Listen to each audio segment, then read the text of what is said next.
Continuando con la serie sobre la plaza de Sant Jaume, comentaremos la otra figura que preside la entrada principal del ayuntamiento, la de Joan Fiveller. Con respecto a Joan Fiveller, diremos que se ganó con creces el estar en un lugar tan prominente de la fachada del Ayuntamiento de Barcelona. En el año 1410, Martín el Humano, último rey del Casal català, murió dejando un pleito sucesorio abierto que desembocó en la implantación mediante el compromís de Casp del primer monarca de la dinastía de los Trastámara, de origen castellano, Fernando I de Antequera. El nuevo rey no supo adaptarse muy bien al sistema pactista que regía en el Principado. Esto que el rey no pudiera hacer aquello que le conveniera y tuviera que estar siempre acordando las cosas con el Consell de Cent o la Generalitat, que siempre le recordaban que tenía que cumplir los acuerdos de las constituciones y pactos que había jurado respetar al ser entronizado, y eso lo martirizaba, teniendo en cuenta que estaba acostumbrado a una corte castellana con un poder mucho menos limitado de la realeza. Tanto era así que pretendió que el Consejo de Ciento lo mantuviera económicamente según su estado requería, cosa que le fue negada. En este contexto, el Consejo de Ciento tenía vigente un impuesto sobre la compra de la carne, denominado la vectigal de la carne. Parece ser que algún empleado del monarca fue a comprar en nombre del rey y que al reclamarle el carnicero al sirviente el impuesto, este último se negó a pagarlo, indicándole que era una osadía hacerle pagar impuestos al rey. El Consejo de Ciento se reunió de urgencia para decidir qué tenían que hacer ante esta situación, y por lo que ha trascendido en nuestros días, la idea que sobrevoló aquella reunión es que si el rey se había comprometido como gobernante a cumplir y hacer cumplir las normas que las instituciones imponían, él no era ninguna excepción. De entre todos los consejeros, quien tuvo el coraje de ir a comunicarle la decisión al rey fue Joan Fiveller, entonces consejero segundo del Consejo de Ciento. En un primer momento, según la mayoría de los relatos, el monarca se negó a pagar, pero Fiveller puso los puntos sobre las íes y le recordó el juramento de acatar las leyes del país y le dijo en perfecto latín «Vectigalia rei publicae esse, non tua», lo que significa que los impuestos son del Estado, no tuyos. Para muchos, este es considerado uno de los primeros símbolos de la lucha por la preponderancia del Estado sobre la monarquía. Un símbolo de cómo las instituciones eran capaces de limitar el poder del rey. Este símbolo, el de un vasallo haciendo cuadrar a un monarca, se convirtió pronto en una estampa muy conocida. Fue reproducida en crónicas, obras de teatro, romances, grabados y casi en todos los formatos existentes en la época, incluso traspasando fronteras y siendo inspiración de los humanistas italianos. Fiveller también fue el responsable de traer el agua potable a Barcelona. Fiveller era muy aficionado a la caza y en una ocasión, cazando por Collserola, descubrió un manantial y pensó que se podría aprovechar ese agua que se perdía para abastecer alguna fuente en la ciudad. Se canalizó el agua hasta la fuente de la plaza de Sant Just. Fue la primera fuente pública de época medieval que tuvo Barcelona. Vamos a hablar ahora sobre el escudo del ático. La colocación del conjunto que formaba la cima también se modificó de la mano del arquitecto municipal Francisco Daniel Molina y Casamajó, sucesor en el cargo de José Mas Vila, ya entrados los años 1850, y ese fue el que se colocó, inaugurándose el 7 de abril de 1855. A pesar de que el proyecto sobre un dibujo original fue ideado por Molina, La mano ejecutora de la obra fue la del italiano Felipe Casonni, un dudoso escudo de la Barcelona condal en el que aparecen elementos alegóricos que pasamos a relatar. Esta vez sí, tomó fuerza la idea de representar los valores intrínsecos de los ciudadanos de Barcelona, tomando como vehículo la mitología griega y romana que no se aplicó en las estatuas a pie de calle. En el lado izquierdo del escudo vemos una figura representando al legendario fundador de la ciudad, Hércules, mitad león y mitad águila imperial. Simboliza la fuerza y el poder. A la derecha, el yelmo, el engranaje y el timón. Nos informan de los atributos más famosos de Minerva, diosa de la sabiduría, las artes y la estrategia militar. Minerva es la tradicional patrona de los artesanos. También se le atribuyen a Minerva sagacidad, astucia y sutileza. Por eso vemos representadas dos serpientes encaradas. Continuando con las representaciones alegóricas, mencionaremos Hermes, el dios que cruza volando fronteras y busca nuevos horizontes, simbolizando el comercio. Encontramos el casco alado, su atributo más característico, por encima de las serpientes. Este escudo también tiene su polémica, ya que hasta bien entrado el siglo XX, en la parte superior de los escudos oficiales del Ayuntamiento de Barcelona, se localizaba el murciélago de Jaime I, y siendo esta obra anterior a esa fecha, debería contener la figura de ese mamífero alado. Coronando el escudo, pero es un dato que no me ha sido posible constatar hasta el momento. Vamos a resumir ahora la historia de la Generalitat de Cataluña como institución y luego describiremos el edificio. El 26 de diciembre del año 1282 se constituyeron legalmente las Cortes de Cataluña por el rey Pedro III, con la representación de 3 brazos o estamentos: el militar, formado por los nobles, el eclesiástico, formado por las dignidades de la Iglesia, y el popular o real, que lo formaban los síndicos de los municipios pertenecientes al rey. Aunque al principio sus reuniones se celebraban una vez al año, se fueron distanciando, por lo que se creó una comisión de representación para que actuase permanentemente, siendo la primera designación el 7 de noviembre de 1289. Las Cortes catalanas, consideradas desde el año 1300 como una representación de la totalidad o generalidad de Cataluña, crearon una comisión delegada para la recaudación de los impuestos que las Cortes otorgaban al rey.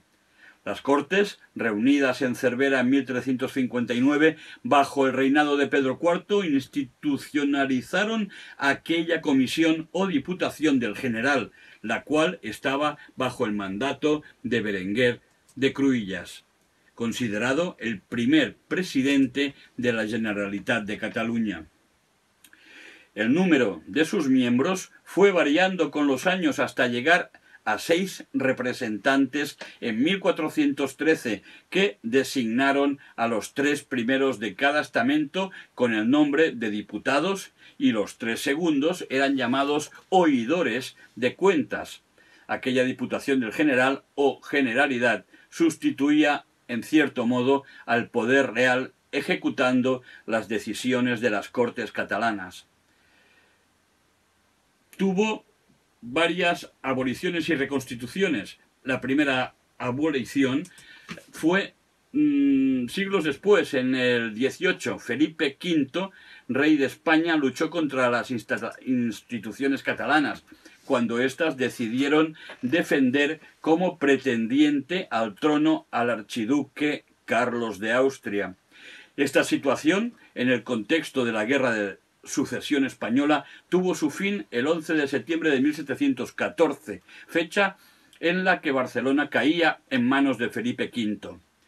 La Generalitat, las Cortes Catalanas y el Consejo de Ciento fueron abolidos por el decreto de nueva planta de 16 de enero de 1716.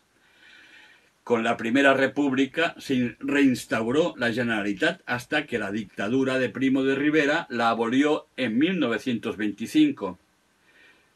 Con la Segunda República, la institución catalana volvió a restablecerse hasta que en 1939 fue disuelta por la dictadura del general Franco. Con la muerte del dictador se recuperó la Generalitat antes incluso de la aprobación de la Constitución española de 1978. En estos terrenos se levantaba la mansión de un famoso financiero judío, que dejó de serlo cuando en 1391, a raíz de los disturbios, incendios y asesinatos contra la comunidad hebrea, tuvo que abandonar precipitadamente la ciudad para no volver jamás. En consecuencia, sus propiedades pasaron al dominio público. El primer edificio fue comprado en 1400 por el entonces presidente Alfonso de Tous y estaba situado en la calle Sant Honorat de la antigua judería, Call. La primera ampliación del año 1416 daba a la calle del Obispo y fue realizada por Marc Safon, junto con la capilla de Sant Jordi, del mismo autor, construida en el año 1434. Pere Blai fue el arquitecto que en 1596 levantó la fachada principal en estilo renacentista en la plaza de Sant Jaume, siendo la primera gran fachada de este estilo arquitectónico en Cataluña. Más tarde fueron adquiriéndose y reformándose casas hacia la calle de Sant Sever, hasta conformar el perímetro descrito anteriormente. En 1596 se acordó la construcción de la entonces llamada parte moderna, o sea, la fachada que da a la plaza de Sant Jaume. Fue propuesto para este proyecto por el presidente de la Generalitat Abat de Poblet, Francesc Oliver de Boteller, al maestro de obras Pere Blai.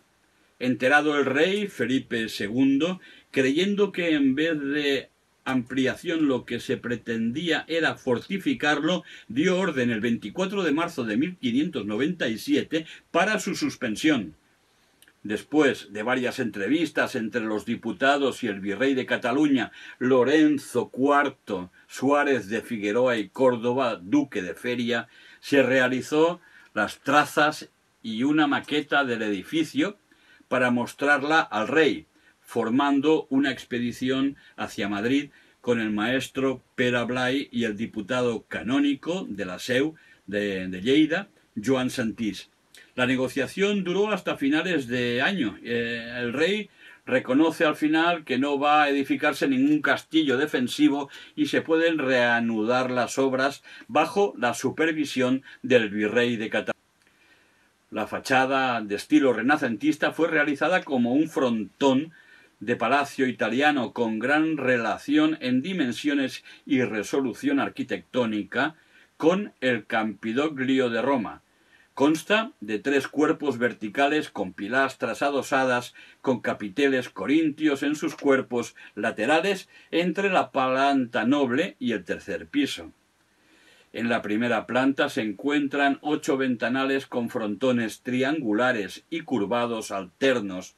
En el centro, una hornacina con los bajorrelieves esculpidos en su concavidad de los diputados que ordenaron la construcción de la fachada, Lluís de Tamarit, Francesc Oliver de Boteller y Jaume Riu. La escultura de Sant Jordi del año 1860, colocada posteriormente en el 1872, fue realizada por el artista Andreu Aleu. Y sobre esta hornacina el escudo con la cruz de Sant Jordi. Abarcando esta hornacina y los 2 ventanales adjuntos se encuentra el balcón principal de la fachada. En la siguiente planta están otras 8 ventanas cuadradas y el el entablamiento con un friso corrido, no decorado con 8 aberturas de respiración. Las 4 centrales corresponden a la cúpula del Salón de Sant Jordi y que tienen carácter meramente decorativo. Se finalizó la obra de la fachada en el año 1602.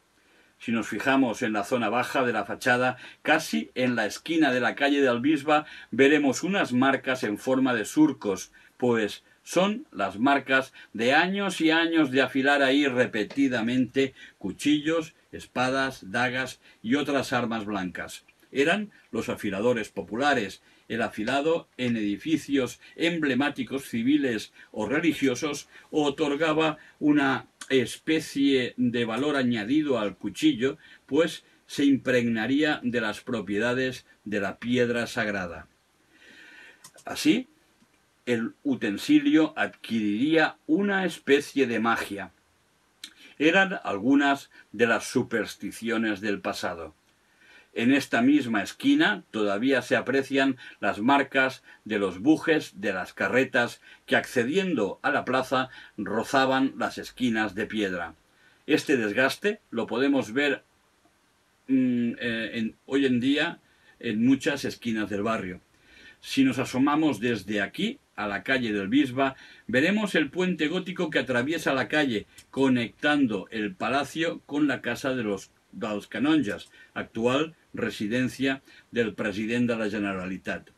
Fue construido en 1928 por Joan Rubió i Bellver, durante la dictadura de Miguel Primo de Rivera.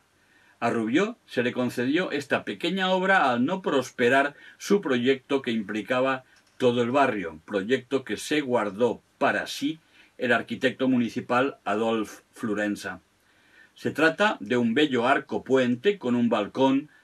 La decoración se inspira en las formas del gótico flamígero, aunque es relativamente moderno por su misteriosa belleza, constituye uno de los elementos más populares y fotografiados del barrio gótico barcelonés.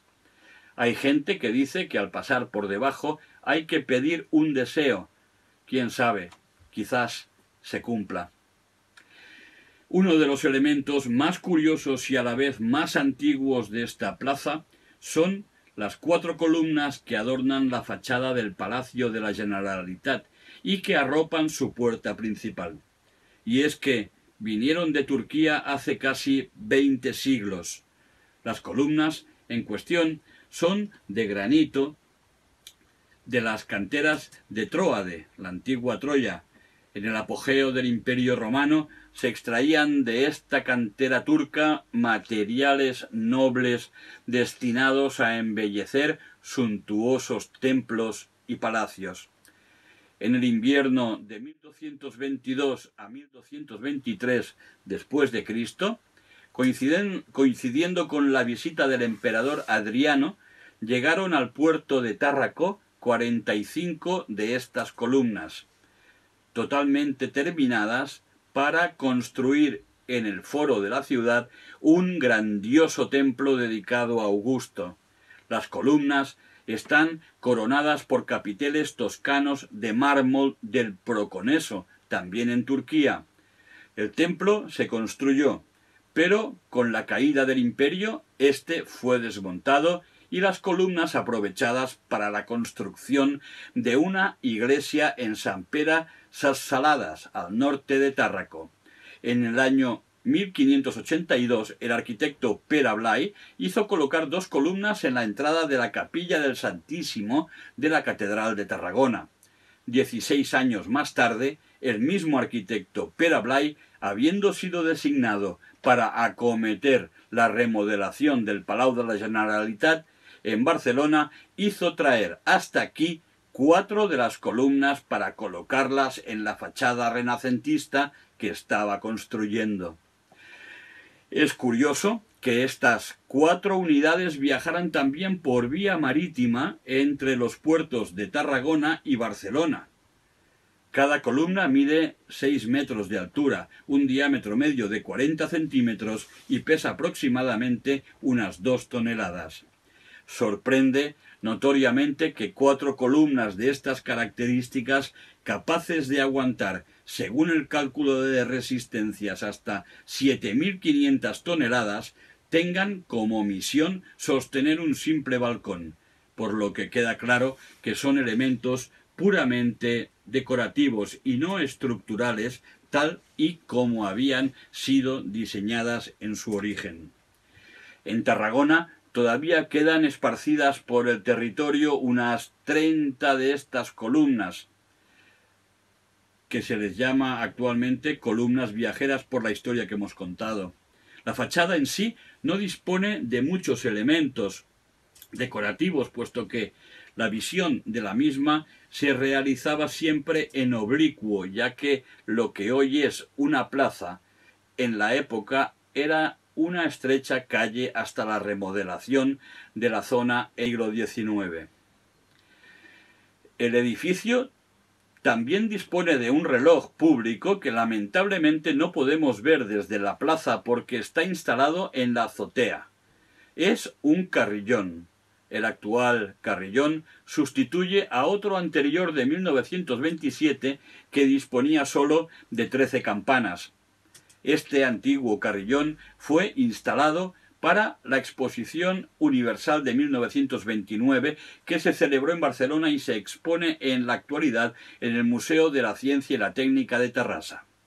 Este moderno carrillón actúa de reloj en su modo automático y da las horas durante el día entre las 8 y las 20 horas, siguiendo a cada toque una melodía popular catalana. El conjunto dispone de 49 campanas y sus notas se distribuyen en 4 octavas.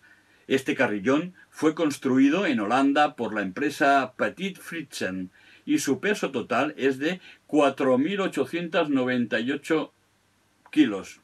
Como curiosidad, diremos que la campana más robusta pesa 900 kilos y la más pequeña solo 9. Este carrillón fue inaugurado el 21 de diciembre de 1976.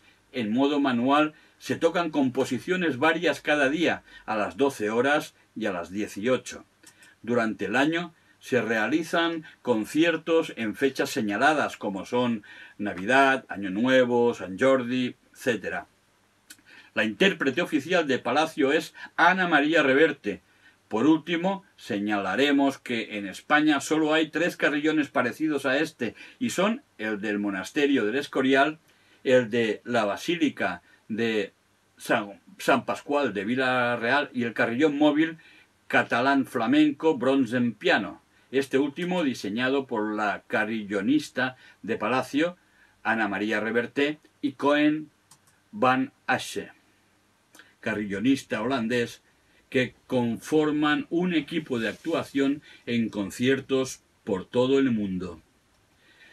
Pero bajemos de la azotea hasta la calle para comentar el espectacular pavimento de la plaza diseñado en 1953 por el arquitecto municipal Adolf Florensa, diseñador y alma del gótico. La plaza está pavimentada a modo de mosaico imitando las plazas renacentistas italianas. Los materiales utilizados son adoquines de piedra de basalto oscuro y franjas de piedra caliza clara, y representa un patio de entrada a un edificio noble. En este caso se aprovecha como antesala de los 2 edificios nobles que hay en la plaza. Los cuadrados de piedra clara en el centro geométrico de cada rectángulo representa la base de un obelisco, figura esta que nos debemos imaginar. La visión de la plaza, con 12 obeliscos, sería un espectáculo extraordinario. De todas formas, el mismo autor del proyecto confesó que la principal razón de ser de un conjunto geométrico de estas características es tratar de disimular o suavizar las evidentes desalineaciones de casi todas las fachadas de los edificios que conforman el espacio. Estas desalineaciones no son tan pronunciadas entre los palacios entre sí, que también, pero evidente en el resto, con angulaciones de hasta 20 grados en el caso de la pared del Pansk and Company, se trata también de remarcar el carácter de centro de ciudad que ha tenido desde época romana este lugar y de alguna manera geometrizarlo. En su proyecto inicial, Florensa incluía por debajo del pavimento una serie de galerías subterráneas para facilitar las conducciones de todos los servicios básicos, en previsión de respetar el mosaico en el caso de futuras averías. Según todas las referencias oficiales, estas galerías nunca llegaron a construirse, pero circulan leyendas que apuntan dudas sobre la no realización de esa obra. Se aprovechó para dotar de buena iluminación nocturna, por lo que se diseñaron farolas de 5 brazos y se instalaron 8 de ellas en la plaza, 4 frente a la fachada del ayuntamiento y 4 más frente a la de la Generalitat. Si nos fijamos bien, veremos que cada punto de luz dispone de media docena de angelitos mirando hacia el pavimento con la intención de proteger este maravilloso entorno. Un total de 240 protegen la plaza. Por último, comentaremos el edificio que hace esquina con la calle Ciutat y la calle Jaume I. Es propiedad de la Caixa y, a pesar que a principios del siglo XX fue objeto de profundas reformas, ya existía en el momento de la inauguración de la Gran Plaza, entonces de la Constitución, con una salvedad: no estaba abierta todavía la calle Jaume I. Da fe de ello un grabado de 1844 que aparece en ese lugar una esquina ciega.